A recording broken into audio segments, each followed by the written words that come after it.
سو یہ ایک دوسرے کو ہلکی پھلکی بلیک ویلنگ تو کرتے ہیں. اور پھر ایک اور بات, ایک حد سے آگے پرویز مشرف صاحب آئے تھے, ٹھیک ہے, وہ ایوب خان نے بھی گونگلوں کے اوپر سے مٹی چاڑی, اسی طرح وہ کیا یا خان, اس نے بھی وہ 303 کو چند افسر نکال دیے. صحیح معنوں میں جڑوں سے اس کو اکھاڑنے کے لیے کسی نے کو قدم اٹھایا ہی نہیں. اس کی وجہ ہے کہ اگر آپ اس طرح کرتے ہیں تو اس ملک کے چند 100 خاندانوں کا آپ کو نام و نشان ان کا مٹانا پڑے گا, ان کو عبرت کا نشان بنانا پڑے گا. یہ مافیا یہ افورڈ نہیں کر سکتا. ٹھیک, اچھا, اس لیے نہیں کہ ان کو پتہ نہیں ہے. جی حسن نثار صاحب, ابھی آپ نے جو ایک وزیر اعظم کے حوالے سے بھی بات کی, تو تھوڑی سی بھی بیچ میں بات ذرا اس تفصیلی فیصلے کی بھی کر لیتے ہیں جو آ گئی ہے. خیر یہ فیصلہ تقریباً وہی تھا جو مختصر فیصلہ ہے, لیکن تفصیلی فیصلہ آنے کے بعد آپ کو کیا لگتا ہے؟ ویسے وزیر اعظم نے تو کہہ دیا اپیل کا حق ہے مجھے, میں اپیل ضرور کروں گا. کیا ہمارے جو وزیر اعظم صاحب ہیں انہیں اپیل کرنی چاہیے یا مستعفی ہو کر روایت قائم کرنی چاہیے, یا آپ سمجھتے ہیں کہ وہ روایت قائم کرنے کا وقت اب گزر چکا ہے, وہ بھی نہیں کر سکتے؟ یہ دیکھیں دو باتیں ہیں. ایک اس کا ہے پیورلی 100% قانونی پہلو, ٹھیک ہے. دوسرا اس کا پہلو ہے اخلاقی. میں چونکہ قانون کا طالب علم نہیں ہوں اس لیے میں اس کے اوپر مجھے زیب نہیں دیتا کہ میں کامنٹ کروں. رہ گئی اپیل تو میں کامن سینس کی بنیاد پہ جو بات سمجھا ہوں دیانتداری سے, میں غلط ہو سکتا ہوں لیکن دیانتداری سے اپیل کا حق ہے, اس کو استعمال کیا جانا چاہیے. پھر اس کے نتیجے میں جو کچھ ہو وہ پتھر پہ لکیر ہے. اس سے پہلے بات ہے اخلاقیات کی. تو ہمیں بہت اچھی طرح یہ جان لینا چاہیے کہ یہ کوئی جرمن چانسلر کی بات نہیں ہو رہی, یہ کسی باعزت باوقار کمیونٹی کی بات نہیں ہو رہی.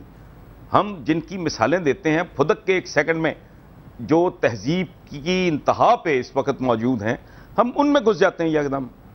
اوقات اپنی ہماری یہ ہے کہ ہم یہاں انجیکشن وہ جو سرنجز ہوتی ہیں وہ ریسائیکل ہوتی ہیں, ناپاک دودھ عام بکتا ہے, جھوٹی گواہی, چوری چکاری, خوشامد, یعنی گندگی کے ڈھیر میں لتڑا ہوا معاشرہ ہے. مثال یکدم آپ کہاں کی دے لیتے ہیں, جو ملک اس وقت انسانیت کی معراج پہ ہیں.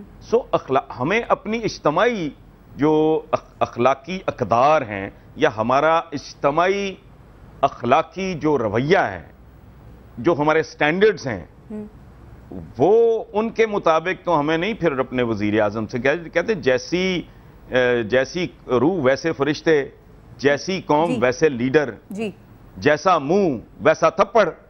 تو آپ اپنے وزیر اعظم سے, میں اپنے وزیر اعظم سے اتنی ہی گریس کی توقع رکھ سکتا ہوں جتنی عام زندگی میں اپناتا ہوں. میں جتنا عام زندگی میں باضمیر ہوں, مجھے اپنے وزیر اعظم یا اپنے صدر سے اتنا ہی باضمیر ہونے کی توقع رکھنی چاہیے. مجھے یہ نہیں سوچنا چاہیے کہ یہ لوگ یہ کوئی خلفائے راشدین کی طرح بیہیو کریں گے. یہ نام تو انہوں نے لوگوں کو جذباتی طور پہ ایکسپلائٹ کرنے کے لیے استعمال کرتے ہیں. They don't mean any thing. Otherwise آپ ایسا آئین دیکھیں, آپ ملک کا نام ہے اسلامی جمہوریہ پاکستان, اسلام کی پخ لگائی ہوئی ہے, اور صدر کو استثناء ہے. وہ استثناء جو خلفائے راشدین کیا ہمارے آقا کو انہوں نے اپنے لیے کبھی پسند نہیں فرمایا, جو کائنات کی خوبصورت ترین شخصیت تھے, اللہ کے آخری پیغمبر تھے. انہوں نے اپنی بیٹی کے بارے میں ان کے حوالے سے بی کے بات کی کہ تم کہتے ہو کہ میں اس عورت کی سزا جو ہے وہ منسوخ کر دوں, تو اس کی جگہ میری اپنی بیٹی بھی ہوتی تو میں اس کے ہاتھ کاٹ اس کو یہی سزا سناتا. یہ ان لوگوں سے کس بات کی توقع؟ مجھے یوسف رضا گیلانی سے بہت عالی شان رویے کی توقع رکھنے سے پہلے مجھے کم از کم اپنے گریبان میں جھانک لینا چاہیے, اور ہر وہ آدمی جو اس سے اعلیٰ ترین اخلاقی اس کی بیہیویئر کی توقع رکھتا ہے وہ اپنے گریبان میں بھی جھانک لے. سپریم کورٹ پہ حملے کرنے والے اگر کہتے ہیں کہ جی یہ تو سزا یافتہ ہے, اچھا خود سزا یافتہ, یہ ایک عجیب و غریب شیطانی قسم کا کھیل ہے جس میں لائن ڈرا کرنا, سچ کو جھوٹ سے علیحدہ کرنا تقریباً ناممکن ہو چکا ہے. یہ معاشرہ ایسا ہے جس میں ظالم اور مظلوم کے درمیان فرق کرنا مشکل ہو چکا ہے, چونکہ ایک آدمی ایک ہی وقت میں ظالم کا رول بھی پلے کر رہا ہے اور مظلوم کا رول بھی پلے کر رہا ہے. ٹھیک حسن نثار صاحب, لیکن ایک سوال اور بہت سارے ظاہر ذہنوں میں یہ اٹھتا ہوگا. میں آپ سے یہ جاننا چاہتی ہوں کہ عدالت نے واضح طور پہ وزیر اعظم کو ڈسکوالیفائی کرنے کے بجائے پارلیمنٹ پر یہ کیوں چھوڑ دیا؟ کیا یہ ہماری پارلیمنٹ کے لیے بھی ٹیسٹ کیس ہے؟ دیکھیں میں ایک بات پہلے بھی عرض کر چکا ہوں، وہ یہ ہے بھی کہ پارلیمنٹ ڈیفینیٹلی یہ سپریم ہے، اس میں تو کوئی شک نہیں. بالکل. پارلیمنٹ عدلیہ مقننہ اور عدلیہ کا رول ایسے ہے جیسے یہ 18 کروڑ بچوں کا ایک خاندان ہے. اس میں مقننہ باپ کی طرح ہے، عدلیہ ماں کی طرح ہے. معتبر بھلے باپ ہی ہو، گھر کا سربراہ باپ ہی ہو، لیکن جس گھر میں ماں مقدس اور محترم نہیں ہے وہ گھر، اس گھر کی تباہی لازم ہے.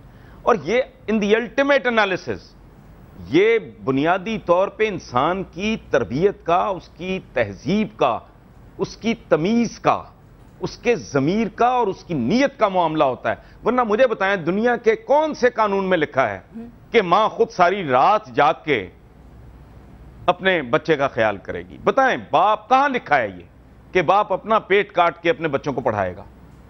انسانی رشتے صرف اصول، قانون، ضابطے، آئین وغیرہ پہ نہیں گزرتے. ان کے اندر ایک خاص طرح کی تربیت ہونی چاہیے، شرم ہونی چاہیے، حیا ہونی چاہیے، ظرف ہونا چاہیے. بے شمار رشتے ہیں زندگی میں جو کہیں ڈیفائنڈ نہیں ہیں، ان کے بارے میں کوئی قانون نہیں ہے، لیکن وہ پریکٹس کرتے ہیں ہم.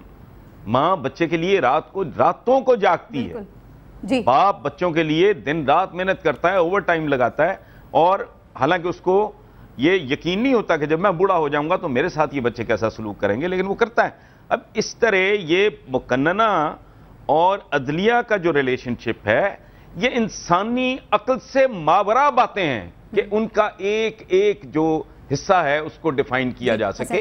ممکن نہیں. انسانی انصاف کی اوقات اتنی ہے کہ 100 آدمی کو مارنا، 1 لاکھ آدمی کو مارنے والے کو بھی، میں اگر 1 لاکھ بندہ قتل کر دیتا ہوں تو مجھے عدالت میرا کیا بگاڑ دے گی؟ زیادہ سے زیادہ 1 سزائے موت دے گی. میں نے تو 2 لاکھ بندہ مارا ہوا ہے. سو انسانوں کے اندر جب تک تہذیب، تمیز اور تربیت نہیں آتی اس وقت تک معاملات حل نہیں ہوتے. ٹھیک. حسن نثار صاحب ایک بریک ہو گیا ہے، لیکن یہ جو محاذ آرائی کی سیاست اس وقت چل رہی ہے یہ کیا رنگ لائے گی، اور عوام جو سب سے امپورٹنٹ ہے وہ کیا سوچ رہی ہے؟ تھوڑی سی یوتھ پر بھی بات کریں گے. بریک لیتے ہیں، بریک کے بعد واپس آتے ہیں. ہمارے ساتھ حسن نثار صاحب موجود ہیں، دیکھتے رہیے گا 30 منٹ.